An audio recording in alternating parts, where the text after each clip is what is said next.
Chapter 17. Bathilda's Secret. Harry, stop! What's wrong?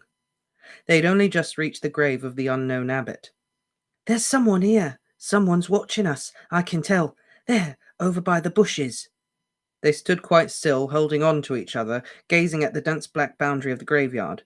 Harry could not see anything. Are you sure? I saw something move. I could have sworn I did. She broke from him to free her wand arm. We look like muggles, Harry pointed out. Muggles who've just been laying flowers on your parents' grave, Harry. I'm sure there's someone over there. Harry thought of a history of magic. The graveyard was supposed to be haunted. What if... But then he heard the rustle and saw a little eddy of dislodged snow in the bush to which Hermione had pointed. Ghosts could not move snow. It's a cat, said Harry after a second or two. Or a bird. If it was a Death Eater, we'd be dead by now. But let's get out of here and we can put the cloak back on. They glanced back repeatedly as they made their way out of the graveyard. Harry, who did not feel as sanguine as he had pretended when reassuring Hermione, was glad to reach the gate and the slippery pavement. They pulled the invisibility cloak back over themselves. The pub was fuller than before. Many voices inside it were now singing the carol that they'd heard as they approached the church. For a moment, Harry considered suggesting they take refuge inside it, but before he could say anything, Hermione murmured, "Let's go this way," and pulled him down the dark street leading out of the village in the opposite direction from whence they'd entered. Harry could make out the point where the cottages ended and the lane turned into an open country again.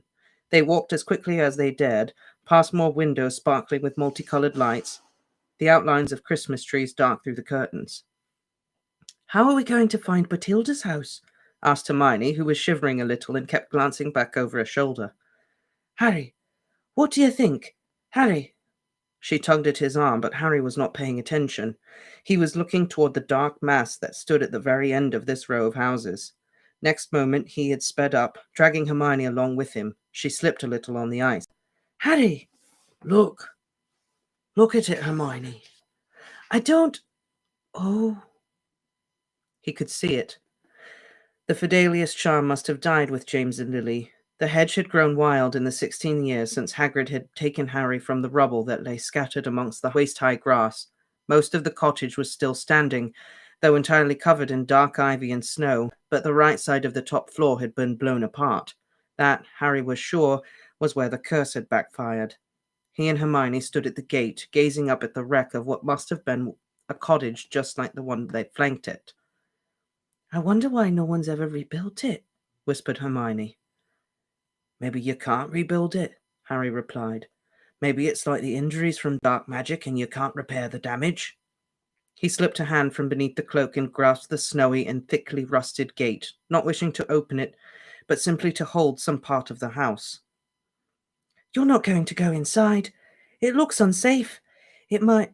Oh, Harry, look! His touch on the gate seemed to have done it. A sign had risen out of the ground in front of them through the tangles of nettles and weeds, like some bizarre, fast-growing flower, and in golden letters upon the wood it said, On this spot, on the night of 31 October 1981, James and Lily Potter lost their lives. Their son, Harry, remains the only wizard ever to have survived the killing curse. This house, invisible to muggles, has been left in its ruined state as a monument to the Potters and as a reminder of the violence that tore apart their family. And all around these neatly lettered words, scribbles had been added by other witches and wizards who'd come to see the place where the boy who lived had escaped. Some had merely signed their names in everlasting ink, others had carved their initials into the wood, still others had left messages. The most recent of these, shining brightly over 16 years' worth of magical graffiti, all said similar things. Good luck, Harry, wherever you are. If you read this, Harry, we're all behind you. Long live Harry Potter. They shouldn't have written on the sign, said Hermione, indignant, but Harry beamed at her. It's brilliant. I'm glad they did. He broke off. A heavily muffled figure was hobbling up the lane toward them, silhouetted by the bright lights in the distant square. Harry thought, though it was hard to judge, that the figure was a woman.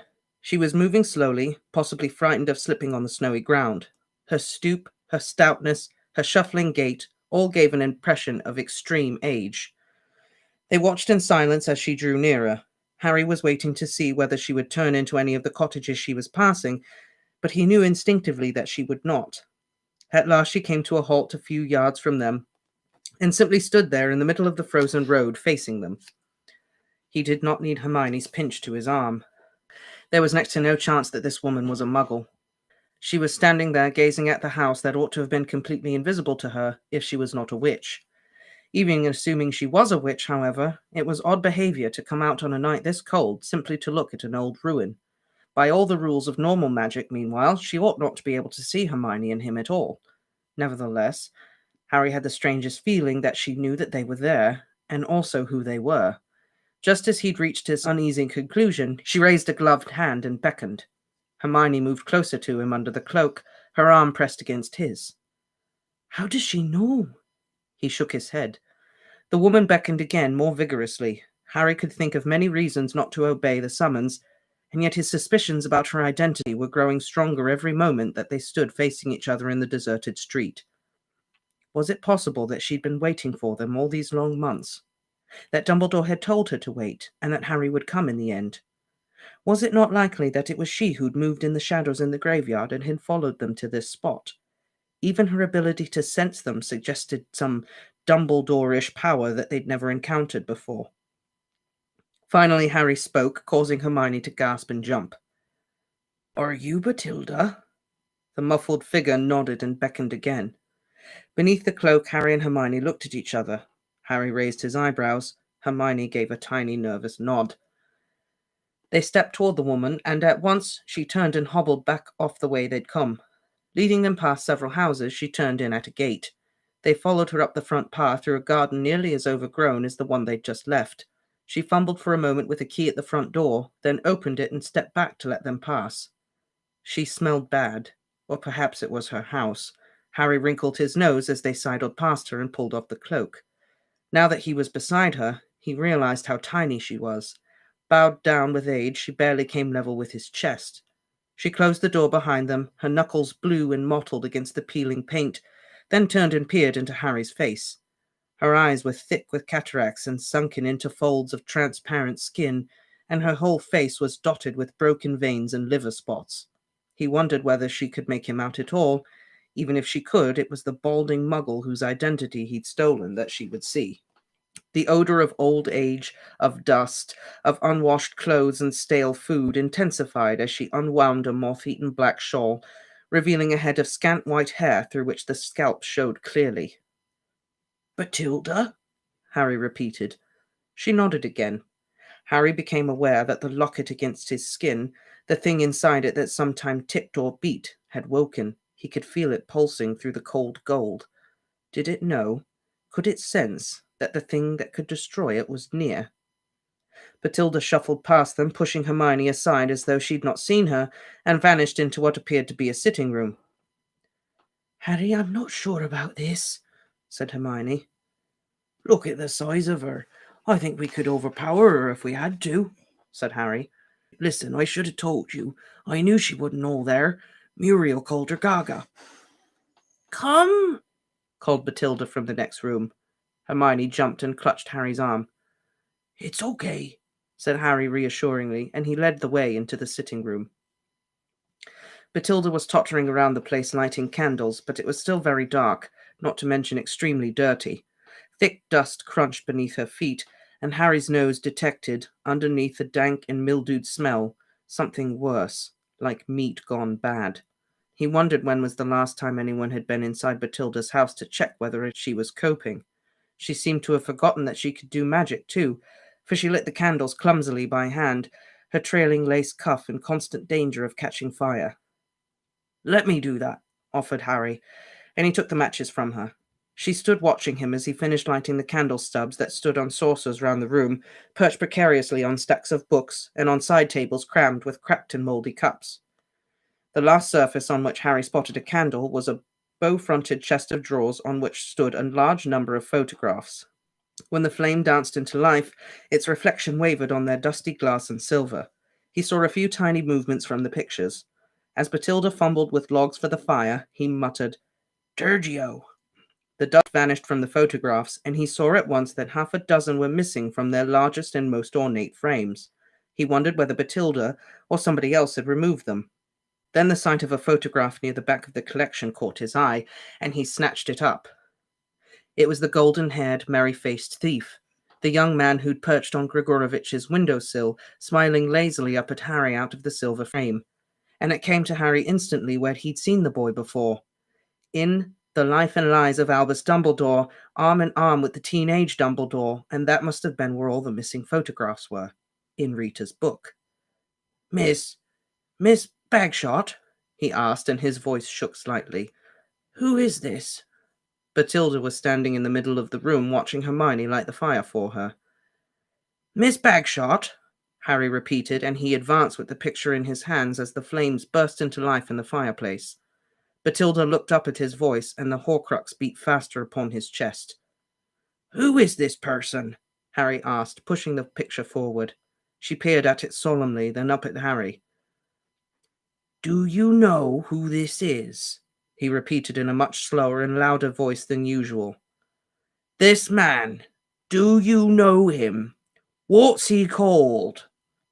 Bathilda merely looked vague. Harry felt an awful frustration. How had Rita Skeeter unlocked Bathilda's memories? Who is this man? He repeated loudly. Harry, what are you doing? Asked Hermione. This picture, Hermione. It's the thief who stole from Grigorovich.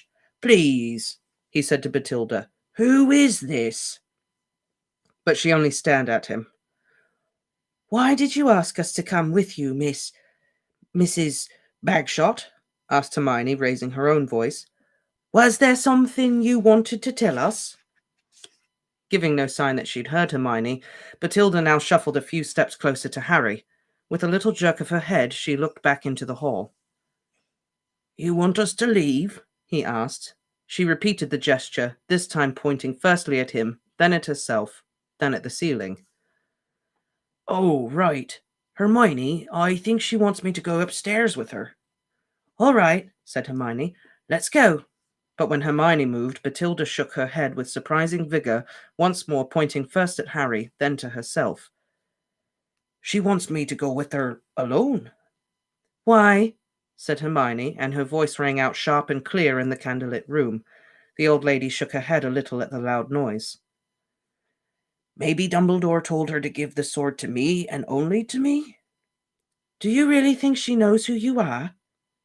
Yes, said Harry, looking down into the milky eyes fixed upon his own. I think she does. Well, okay then, but be quick, Harry. Lead the way, Harry told Bathilda. She seemed to understand because she shuffled round him toward the door. Harry glanced back at Hermione with a reassuring smile, but he was not sure she'd seen it. She stood hugging herself in the middle of the candlelit squalor, looking toward the bookcase. As Harry walked out of the room, unseen by both Hermione and Bathilda, he slipped the silver photograph of the unknown thief inside his jacket pocket. The stairs were steep and narrow. Harry was half tempted to place his hands on stout Bathilda's backside to ensure that she did not topple over backward on top of him, which seemed only too likely. Slowly, wheezing a little, she climbed up to the upper landing, turned immediately right, and led him into a low-ceilinged bedroom. It was pitch black and smelled horrible.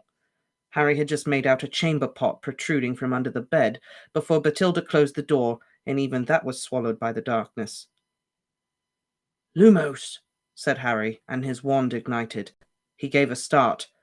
Bathilda had moved close to him in those few seconds of darkness, and he'd not heard her approach.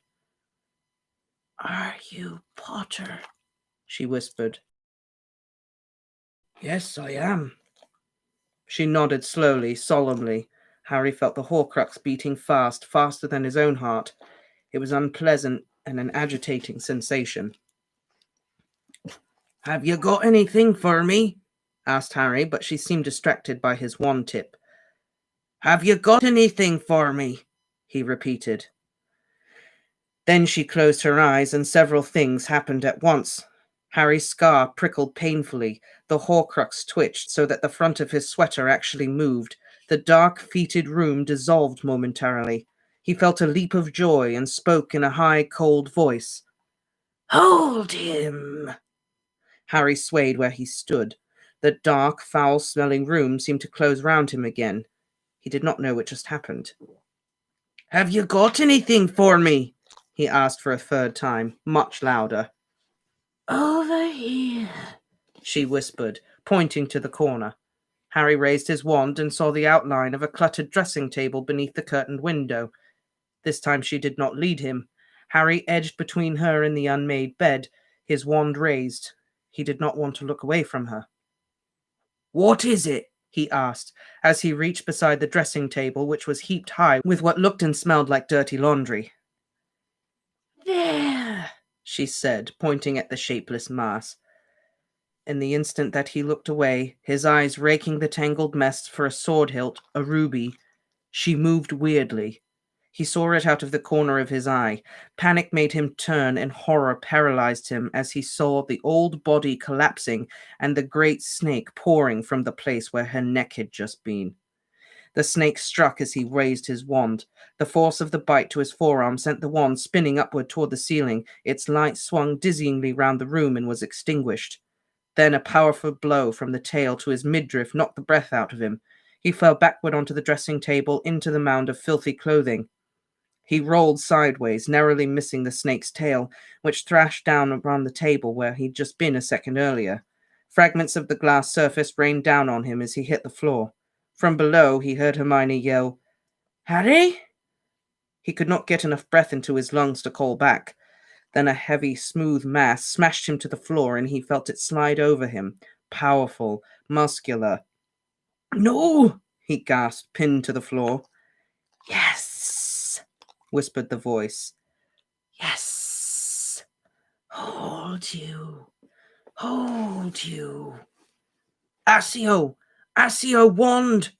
But nothing happened, and he needed his hands to try and force the snake from him as it coiled itself around his torso, squeezing the air from him, pressing the Horcrux hard into his chest, a circle of ice that throbbed into life, inches from his own frantic heart, and his brain was flooding with cold white light, all thought obliterated, his own breath drowned, distant footsteps, everything going. A metal heart was banging outside his chest, and now he was flying with triumph in his heart, without need of broomstick or thestral. He was abruptly awake in the sour-smelling darkness. Nagini had released him. He scrambled back up and saw the snake outlined against the landing light. It struck, and Hermione dived aside with a shriek. Her deflected curse hit the curtain window, which shattered. Frozen air filled the room as Harry ducked to avoid another shower of broken glass, and his foot slipped on something pencil-like. His wand. He bent and snatched it up, but now the room was full of the snake, its tail thrashing. Hermione was nowhere to be seen, and for a moment Harry thought the worst. But then there was a loud bang and a flash of red light, and the snake flew into the air, smacking Harry hard in the face as it went, coil after heavy coil rising up to the ceiling. Harry raised his wand, but as he did so, his scar seared more painfully, more powerfully than it had done in years. "He's coming! Hermione, he's coming!" As he yelled, the snake fell, hissing wildly. Everything was chaos. It smashed shelves from the wall and splintered china everywhere as Harry jumped over the bed and seized the dark shape he knew to be Hermione. She shrieked with pain as he pulled her back across the bed. The snake reared again, but Harry knew that the worse than the snake was coming, and was perhaps already at the gate. His head was going to split open with the pain from his scar. The snake lunged as he took a running leap, dragging Hermione from him. As it struck, Hermione screamed, "Confringo!" and her spell flew around the room, exploding the wardrobe mirror and ricocheting back at them, bouncing from floor to ceiling. Harry felt the heat of it sear the back of his hand. Glass cut his cheek as, pulling Hermione with him, he leapt from bed to broken dressing table and then straight out of the smashed window into nothingness, her scream reverberating through the night as they twisted in midair. And then his scar burst open, and he was Voldemort, and he was running across the fetid bedroom, his long white hands clutching at the windowsill as he glimpsed the bald man and the little woman twist and vanish. And he screamed with rage, a scream that mingled with the girls, that echoed across the dark gardens over the church bells ringing in Christmas Day. And his scream was Harry's scream, his pain was Harry's pain. That it could happen here, where it had happened before. Here, within the sight of that house where he'd come so close to knowing what it was to die. To die. The pain was so terrible, ripped from his body. But if he had no body, why did his head hurt so badly? If he was dead, how could he feel so unbearably? Didn't pain cease with death? Didn't it go? The night was wet and windy. 2 children dressed as pumpkins waddling across the square, and the shop windows covered in paper spiders, all the tawdry muggle trappings of a world in which they did not believe. And he was gliding along, that sense of purpose and power and rightness in him that he always knew on these occasions. Not anger, that was for weaker souls than he, but triumph, yes. He had waited for this. He had hoped for it. "Nice costume, mister!" He saw the small boy's face smile falter as he ran near enough to see beneath the hood of the cloak, saw the fear cloud his painted face. Then the child turned and ran away.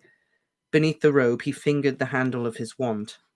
One simple movement, and the child would never reach his mother. But unnecessary. Quite unnecessary. And along a new and darker street he moved, and now his destination was in sight at last, the Fidelius charm broken, though they did not know it yet. And he made less noise than the dead leaves slithering along the pavement as he drew level with the dark hedge and stared over it. They had not drawn the curtains. He saw them quite clearly in their little sitting room, the tall, black-haired man in his glasses, making puffs of coloured smoke erupt from his wand for the amusement of the small, black-haired boy in his blue pyjamas. The child was laughing and trying to catch the smoke, to grab it in his small fist. A door opened and the mother entered, saying words he could not hear, her long, dark red hair falling over her face. Now the father scooped up the son and handed him to the mother. He threw his wand down upon the sofa and stretched, yawning. The gate creaked a little as he pushed it open, but James Potter did not hear. His white hand pulled out the wand beneath his cloak and pointed it at the door, which burst open. He was over the threshold as James came sprinting into the hall. It was easy. Too easy. He had not even picked up his wand. "Lily, take Harry and go. It's him. Go. Run. I'll hold him off." Hold him off. Without a wand in his hand? He laughed before casting the curse. Avada Kedavra! The green light filled the cramped hallway. It lit the pram pushed against the wall. It made the banisters glare like lightning rods, and James Potter fell like a marionette whose strings were cut. He could hear her screaming from the upper floor, trapped, but as long as she was sensible, she, at least, had nothing to fear. He climbed the steps, listening with faint amusement to her attempts to barricade herself in. She had no wand upon her either. How stupid they were, and how trusting, thinking that their safety lay in friends, that weapons could be discarded even for moments. He forced the door open, cast aside the chair and boxes hastily piled against it with one lazy wave of his wand, and there she stood, the child in her arms. At the sight of him, she dropped her son into the crib behind her and threw her arms wide, as if this would help, as if in shielding him from sight she hoped to be chosen instead. "Not Harry! Not Harry! Please, not Harry!" "Stand aside, you silly girl. Stand aside now." "Not Harry! Please, no! Take me! Kill me instead! This is my last warning." "Not Harry! Please! Have mercy! Have mercy! Not Harry! Not Harry! Please! I'll do anything." "Stand aside! Stand aside, girl." He could have forced her away from the crib, but it seemed more prudent to finish them all. The green light flashed round the room, and she dropped like her husband. The child had not cried all this time. He could stand, clutching the bars of his crib, and he looked up into the intruder's face with a kind of bright interest, perhaps thinking that it was his father who hid beneath the cloak, making more pretty lights, and his mother would pop up at any moment, laughing. He pointed the wand very carefully into the boy's face. He wanted to see it happen, the destruction of this one inexplicable danger. The child began to cry. It had seen that he was not James. He did not like it crying. He'd never been able to stomach the small ones whining in the orphanage. Avada Kedavra! And then he broke. He was nothing but pain and terror, and he must hide himself, not here in the rubble of the ruined house where the child was trapped and screaming, but far away, far away. No, he moaned. The snake rustled on the filthy, cluttered floor, and he'd killed the boy, and yet he was the boy. No! Immersed in memories of his greatest loss, and at his feet the great snake slithered over broken china and glass. He looked down and saw something incredible. No. Harry, it's all right. You're all right. He stooped down and picked up the smashed photograph. There he was, the unknown thief, the thief he was seeking. No, I dropped it. Harry, it's okay. Wake up. Wake up. He was Harry. Harry, not Voldemort. And the thing that was rustling was not a snake. He opened his eyes. Harry, Hermione whispered. Do you feel all right? Yes, he lied. He was in the tent, lying on one of the lower bunks beneath a heap of blankets. He could tell that it was almost dawn by the stillness and the quality of the cold, flat light beyond the canvas ceiling. He was drenched in sweat. He could feel it on the sheets and blankets. We got away. Yes, said Hermione. I had to use a hover charm to get you into your bunk. I couldn't lift you. You've been quite... There were purple shadows under her brown eyes, and he noticed a small sponge in her hand. She'd been wiping his face. You've been ill, she finished. Quite ill. How long ago did we leave? Hours ago. It's nearly morning. And I've been... what? Unconscious?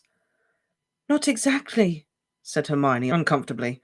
You've been shouting and moaning and things, she added in a tone that made Harry feel uneasy. What had he done? Screamed curses like Voldemort? Cried like the baby in the crib? I couldn't get the Horcrux off you, Hermione said, and he knew she wanted to change the subject. It was stuck to your chest. You've got a mark. I'm sorry, I had to use a severing charm to get it away. The snake bit you too, but I've cleaned the wound and put some dittany on it. He pulled the sweaty t-shirt he was wearing away from himself and looked down. There was a scarlet oval over his heart where the locket had burned him. He could also see the half-healed puncture marks on his forearm. Where have you put the Horcrux? In my bag. I think we should keep it off for a while. He lay back on his pillows and looked into her pinched grey face. We shouldn't have gone to Godric's Hollow. It's my fault. It's all my fault, Hermione. I'm sorry. It's not your fault. I wanted to go too. I really thought Dumbledore might have left the sword for you there. Yeah, well, we got that wrong, didn't we? What happened, Harry? What happened when she took you upstairs? Was the snake hiding somewhere? Did it just come out and kill her and attack you? No, he said. She was the snake. Or the snake was her, all along. What? He closed his eyes. He could still smell Bathilda's house on him. It made the whole thing horribly vivid. Bathilda must have been dead a while. The snake was inside her. You know who put it there in Godric's Hollow to wait. You were right. He knew I'd go back. The snake was inside her? He opened his eyes again. Hermione looked revolted, nauseated. Lupin said there'd be magic we'd never imagine, said Harry. She didn't want to talk in front of you because it was Parseltongue. All Parseltongue, and I didn't realize, but of course I could understand her. Once we were up in the room, the snake sent a message to you-know-who. I heard it happen inside my head. I felt him get excited. He said to keep me there. And then he remembered the snake coming out of Bathilda's neck. Hermione did not need to know the details. She changed into the snake and attacked. He looked down at the puncture marks. It wasn't supposed to kill me, just keep me there till you-know-who came. If he only managed to kill the snake, it would have been worth it. All of it. Sick at heart, he sat up and threw back the covers. Harry, no, I'm sure you ought to rest. You're the one who needs sleep. No offense, but you look terrible. I'm fine. I'll keep watch for a while. Where's my wand? She did not answer, she merely looked at him. Where's my wand, Hermione? She was biting her lip and tears swam in her eyes. Harry. Where's my wand? She reached down beside the bed and held it out to him. The holly and phoenix wand was nearly severed in two. One fragile strand of phoenix feather kept both pieces hanging together. The wood had splintered apart completely. Harry took it into his hands as though it were a living thing that had suffered a terrible injury. He could not think properly. Everything was a blur of panic and fear. Then he held out the wand to Hermione. Mend it, please. Harry, I don't think... when it's broken like this... Please, Hermione, try. Reparo. The dangling half of the wand resealed itself. Harry held it up. Lumos. The wand sparked feebly, then went out. Harry pointed it at Hermione. Expelliarmus! Hermione's wand gave a little jerk, but it did not leave her hand. This feeble attempt at magic was too much for Harry's wand, which split in two again. He stared at it, aghast, unable to take in what he was seeing. The wand that had survived so much. Harry, Hermione whispered so quietly that he could barely hear her. I'm so sorry. I think it was me. As we were leaving, you know, the snake was coming for us, and so I set a blasting curse, and it rebounded everywhere, and it must have hit... It was an accident, said Harry mechanically. He felt empty, stunned. We'll find a way to repair it. Harry, I don't think we're going to be able to, said Hermione, tears trickling down her face. Remember Ron, when he broke his wand, crashing the car? It was never the same again. He had to get a new one. Harry thought of Ollivander, kidnapped and held hostage by Voldemort, of Gregorovitch, who was now dead. How was he supposed to find himself a new wand? Well, he said in a falsely matter-of-fact voice. Well, I'll just borrow yours for now, then, while I keep watch. Her face glazed with tears. Hermione handed over her wand, and he left her sitting beside his bed, desiring nothing more than to get away from her. I was going to say, that's rough. The two people who can repair wands are gone. Yeah. Gonna have to, I don't know, YouTube how to repair wands in 5 easy steps. WikiHow. Boy, I bet he wishes that he listened to Hermione and practiced occlumency a little bit more. Having to relive the whole death of his parents. It's pretty rough. Now he knows exactly what happened. Mm-hmm. Blow by blow. That's what I mean. I don't think he wanted that. I don't think he wanted that. Probably not. It was bad enough you know what happened. Well, kind of like. Well, you always remembered. Knew. Yeah. His mother's voice and stuff. Right. But, yeah, seeing it happen from Voldemort's perspective, it's got to be rough. Oh, somebody did say, so, about the title of this stream. Did you see what I named the live stream? No, I didn't, actually. Because it was kind of a spoiler. The live stream today is named, Let's Let the Snake Out of the Bag. Oh.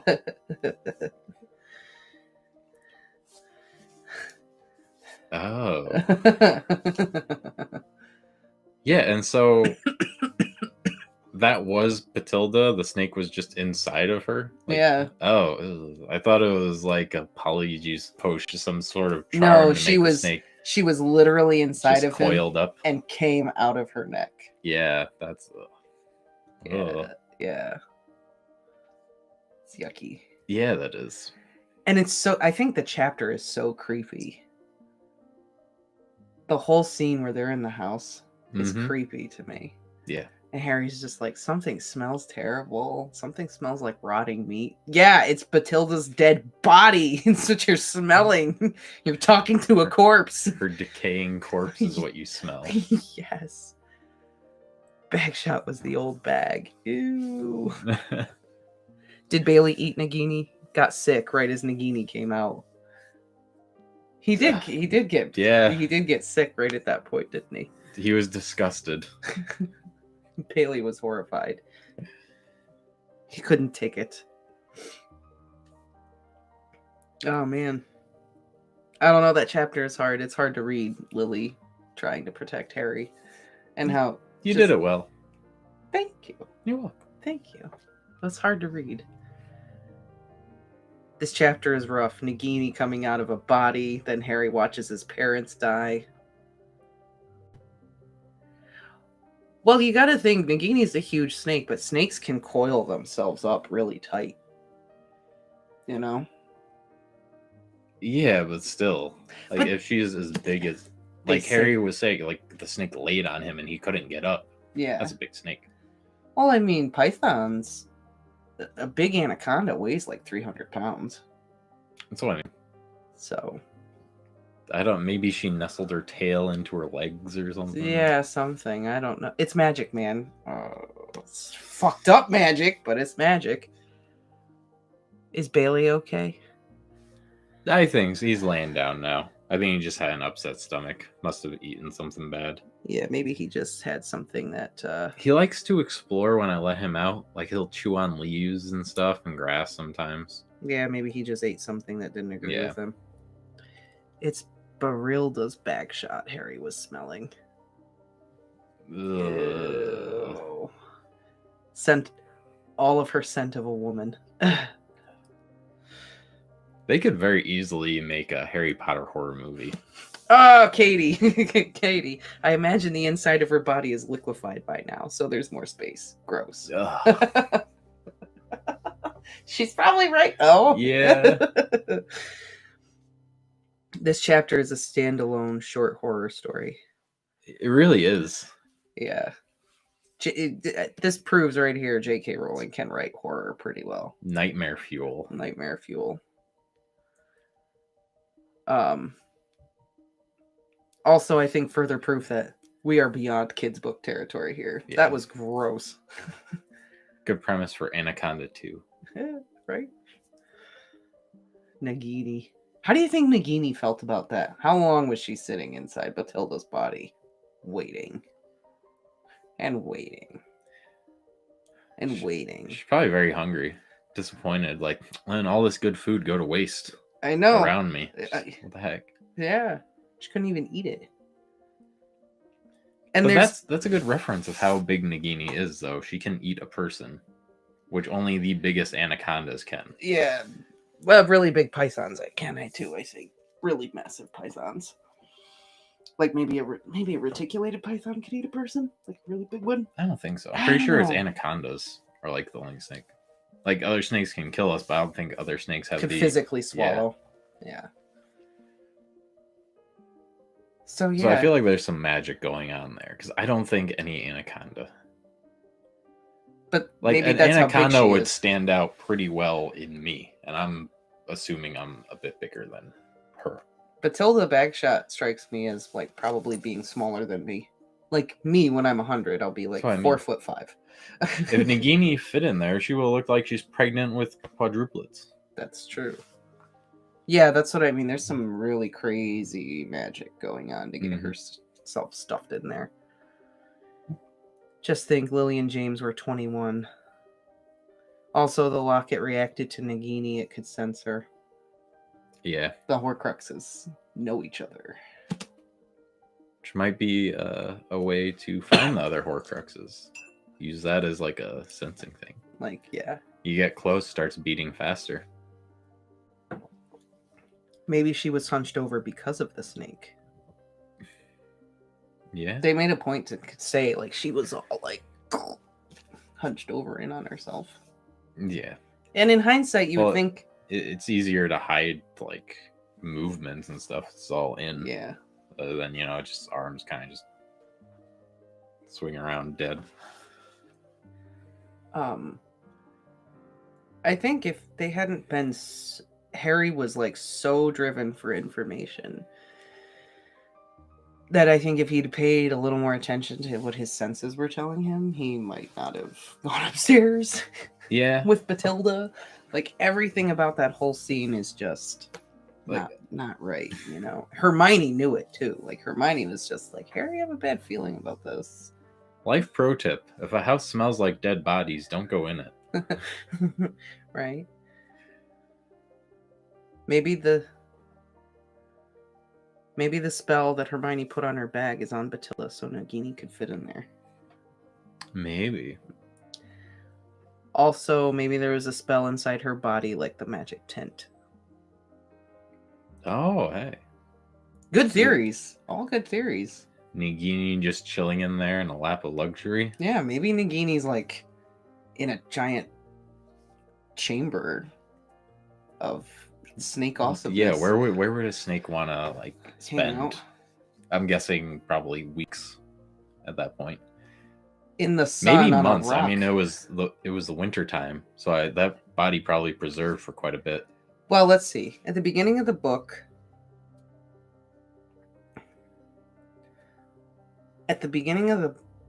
more or less, Life and Lies of Albus Dumbledore comes out, right? So Bathilda's obviously alive at the beginning of the book. Yeah. Because Rita Skeeter talks to her. So some point after The Life and Lies of Albus Dumbledore comes out, to Christmas time, Bathilda Bagshot dies and Nagini's been hanging out. I'm going to guess that it was after Harry got away from the wedding. Because that's when the Ministry fell and stuff. Yeah.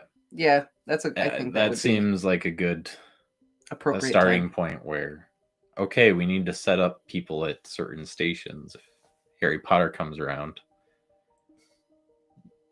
Yeah, I think that makes sense. How angry Voldemort must be right now. Voldemort is so pissed right now. Mm-hmm. He's so pissed. Voldemort is so pissed. He was literally right there. Like right there. He saw him disapparating. He was that close to catching Potter. Not today. Not today, Voldemort. What do we say to the Dark Lord? Not today.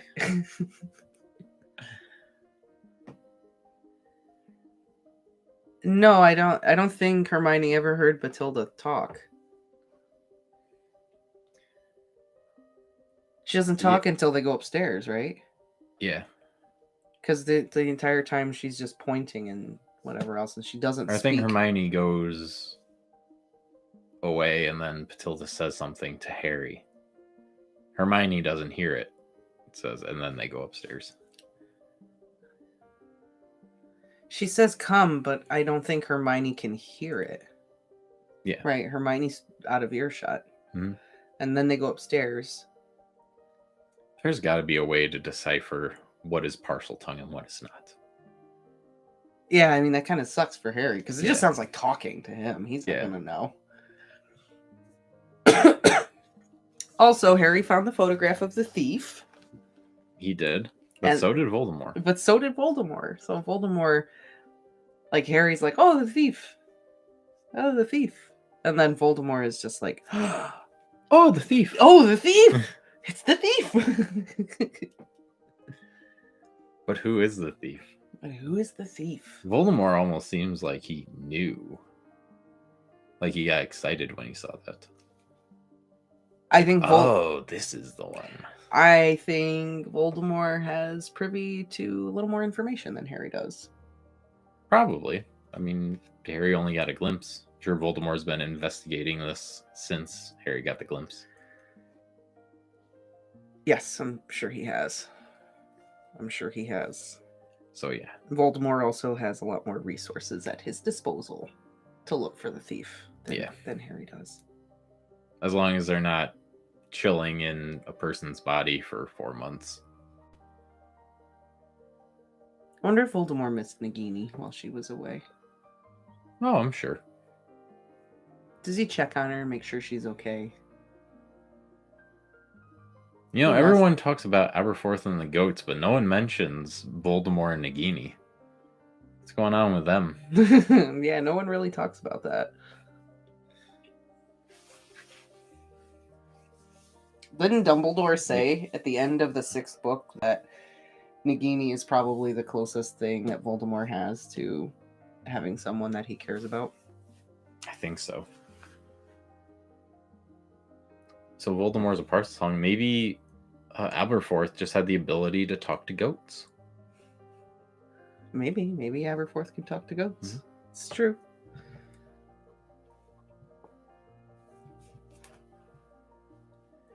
I don't know, Billy Tongue or something. Billy Tongue.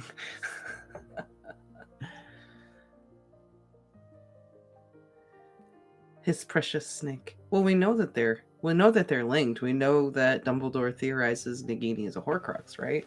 Mm-hmm. We're pretty sure Nagini is a Horcrux, but I'm just saying, does he check on her, make sure she's okay while she's gone? Oh, I'm sure. You know, this is Snick. This is Bibby. She milked him as a baby. Yeah, she fed him when he was a Bibby. Yeah, he milked her. Well, Wormtail technically did it. Yeah. Wormtail milked her so he could eat. You think Voldemort watched? Yes. Ew. He didn't want Wormtail fucking up again. Just didn't want Nagini biting off his hand before he could use it. Yeah, there you go. Yep. He had to make sure he wasn't hurting Nagini. Didn't Hermione react to the word come? I don't know. Did she? I don't know. I just read it and I can't even.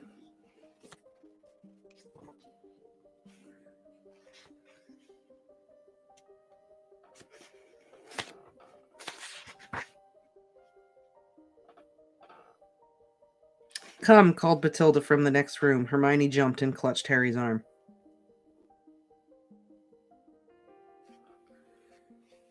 What the heck, Hermione? You just heard a big hissing noise and didn't say anything? Just. This is fine. You can go up there. It's fine.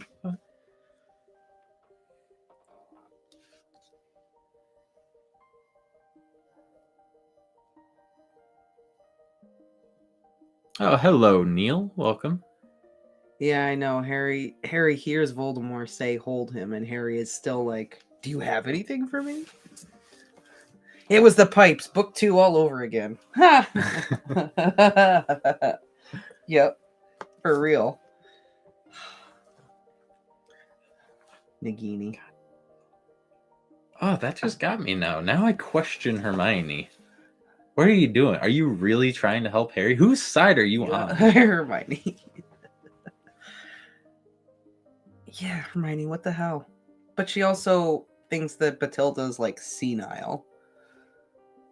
But still, you'd think you know Parseltongue if you heard it. Your best friend is Harry Potter. You've heard him speak Parseltongue how many freaking times? You know what it sounds like.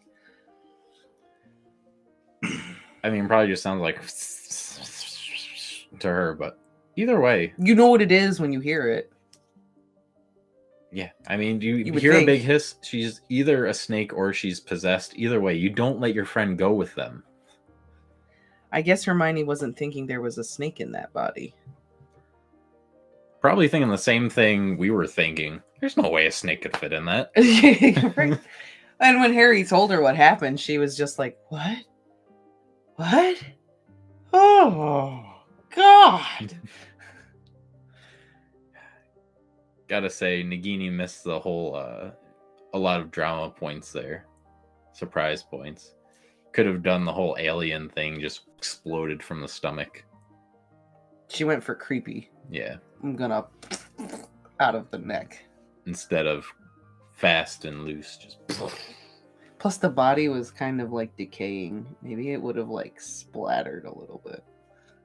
And been like congealed. It would have been like Harry would have been freaked out even more. It would have been great. Disoriented. Yeah, that's true. Oh my God, that's a kidney. Oh God. Oh. That's true. I think Aberforth's connection is to goats. Cats and toads and owls are more common, but that doesn't mean goats can't have magic. Oh, see? Magic goats. Magic goats. Mm-hmm. Like Thor's magic goats. Yeah, maybe they're like Thor's magic goats. I'm saying. Maybe Aberforth is Thor. Oh, it all comes together. Actually, coming out of the mouth would have made more sense because the snake head was probably closer to her face. That that's true. Physically makes more sense. Yeah. But still. Either way, for drama. Maybe she just didn't want to be a cliche. Yeah, maybe she wanted to do it her way. All the alien movies do this. I'm gonna do my own thing. Nagini took a beating, though. Yeah, she did. She did get beat up a little bit, and then she had to slither all over glass and stuff. Oh no! Did Nagini get boo-boos? She'll be fine. She's a tough snake. She's a tough snake. She can handle. I hope so. I hope somebody helps her if she's got boo-boos. I can't help but think of Little Red Riding Hood too with this. Like, I know Nagini was in the body, but I'm just picturing now Nagini in that situation, like she's like in the whole grandma's hat and everything. It is kind of a Little Red Riding Hood thing, isn't it? Mm-hmm. Yeah. She's the big bad wolf in disguise. My, what big eyes you have. My. All the better to see you with. I wanted a little more detail, like her head swung off like a hinge and the snake came out of her neck hole. You wanted a more graphic description. Oh, that's funny. Or did it just separate because it was so rotten and Nagini just had a little Bathilda hat on? Bathilda hat. A Bathilda beanie. I think in horror, less is more because your imagination is. I would agree with that. Agree. Less is more. You give the reader enough to go off of, and the reader can conjure up their own awful graphic images. That's why I've never been a fan of the gorgy type horror movies, where it's a lot of blood and guts, and they use that to creep you out. It just grosses you out. It doesn't creep you out. Yeah. You know? Like, I'd rather be creeped out and scared than grossed out. Mm-hmm. Like, we have yet to watch the Deathly Hallows films, so Biggs can't comment on which reveal is better. So, how far in the book does the first one end? Like, are we almost there where we can watch part 1? Because I know there's 2 parts. Yeah, I know.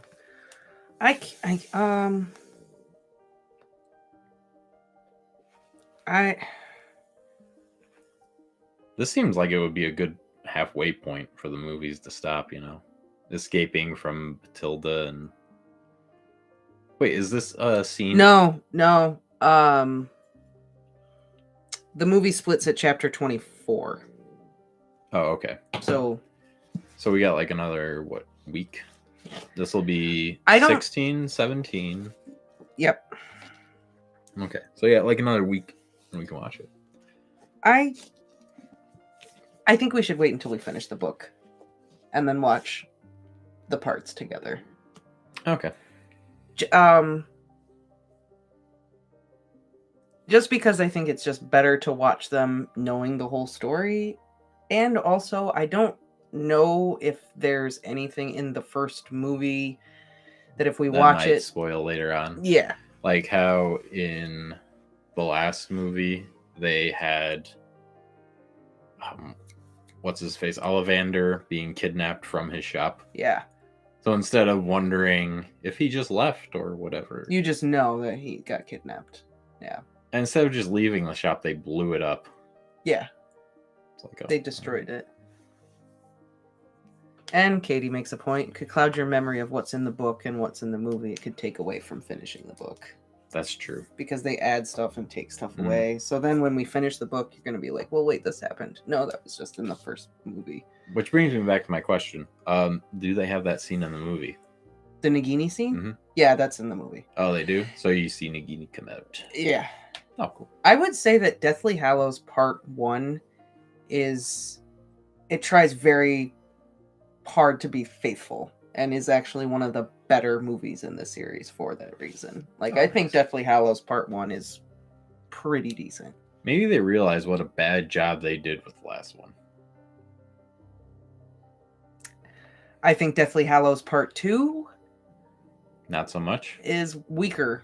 Yeah, like, I have issues with Deathly Hallows Part 2. But I think they did pretty good with Part 1. I'll give them that. Part 1 wasn't too bad. Oh, that's good. I think Part 1 was... Deathly Hallows Part 1 was definitely better than 6. Oh my god, my stomach. You getting hungry? I don't know what's wrong with me. I think Part 1 is better than 6, better than 4, better than 5. I would even say it's on par with 3, maybe even a little better than 3 as far as being faithful to the book goes. Huh. Yeah, I have issues with Part 2, but we won't talk about that. I was gonna say we can't talk about it. We can't talk about Part 2. We're not even at the point where Part 2 starts. But I will tell you that the next chapter that we are about to read is called The Life and Lies of Albus Dumbledore. Oh, are we gonna visit Rita Skeeter? We're going to do something. Sure, she'd love to see Hermione again. Yeah, I bet you would. Her and Hermione are BFFs. But I'm just going to throw it out here. This next chapter, The Life and Lies of Albus Dumbledore, is a good one. But the chapter after, so good. Oh, yeah? So good. I was gonna say, I feel like this chapter will be another, like, informational chapter. And then probably the next one after that will be, like, an action chapter. The chapter after this one is just fucking badass. I don't have any other word for it other than it's fucking awesome. It's just awesome.